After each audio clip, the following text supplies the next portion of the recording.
Hello, this video is about doing a one-turn touchdown in Blood Bowl. In this example, we'll be using Lizardmen. The scorer is a movement 8 skink. It takes a minimum number of 11 players, although it's possible you might be able to do it with 10. It requires 4 pushes, and the defense is a split LOS and an anti-blitz, rather than backlining. Okay, so this is the setup in BB Pusher. So you can see that the opponent has set up on the LOS in this sort of split formation where you've got 2 players together, a gap, then a single player. Then instead of backlining to prevent the dodges through to the touchdown zone, the players are a lot closer to the LOS with this sort of anti-blitz format. So this is our scorer who has a sidestep. It's a skink. This skink is just going to do movement 2 to fill a square. These 3 players are completely unused, and that includes the croc score, which is useful because of the bonehead skill. This Saurus is going to be taking the last push, so it's useful if they have tackle, if the opponent has the dodge skill. And this Saurus will be taking the first blitz.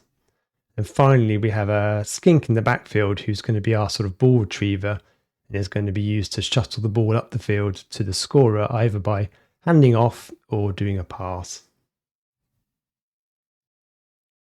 Okay, let's have a look at doing this one turn in BB Pusher.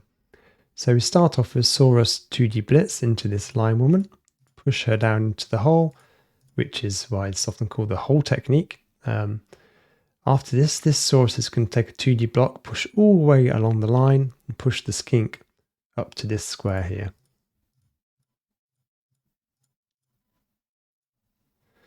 At this point, we may as well get the ball to the ball carrier because even though they're in 2 tackle zones, after the next push and the push after that, they're going to be in 3 tackle zones.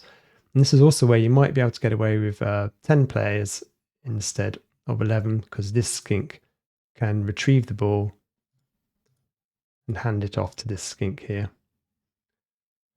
Right, now after this Saurus will take a push and it'll push up through the ball carrier. Push the skink up to this square and follow up.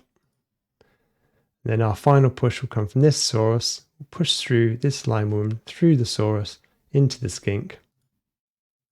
You can then sidestep up into this gap here.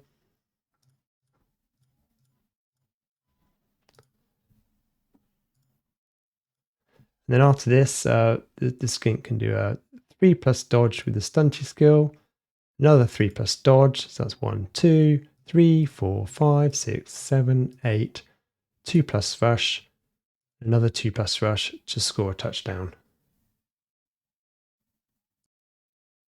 Okay, let's have a look at the probability of what we just did.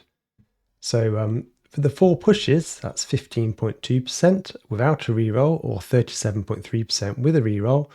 And that's 2 dice with 2 pushes, 2 dice with 2 pushes, another 2 dice with 2 pushes, and then another 2 dice with either 2 pushes, the defender stumbles, or the POW.